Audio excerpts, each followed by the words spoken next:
Hi friends, তো ভোগ খেয়ে এখন আমরা যাচ্ছি নবদ্বীপে। নবদ্বীপে অনেক কটা মন্দির আমাদের দেখার ছিল, তো পরপর আমরা মন্দিরগুলো দেখছিলাম। এখন আর কিন্তু নামগুলো মনে নেই। যাই হোক, এটা ছিল সোনার গৌরাঙ্গের মন্দির।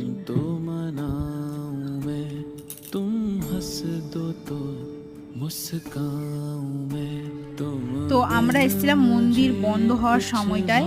তো দেখো, গেট বন্ধ ছিল, বাট বাইরে থেকে দেখা যাচ্ছিল। তো আমরা দেখে তারপরে চলে গেছিলাম মায়াপুরে। আর এখন আমরা যাচ্ছি সন্ধ্যা আরতি দেখতে। আর দেখো, মন্দিরের ভেতরে কীর্তন চলছিল, তো এখানেও কিছুক্ষণ দেখে আমরা সন্ধ্যা আরতি দেখে বাইরে চলে এসেছিলাম। বাড়ি যাব, বাড়ির জন্য কিছু কেনাকাটার ছিল। তো পরের দিন সকালে উঠে আমরা যাচ্ছিলাম বাড়ি। আর দেখো, লঞ্চে বসে গেছি। তো নেক্সট ভিডিওতে আবার দেখা হচ্ছে, টাটা।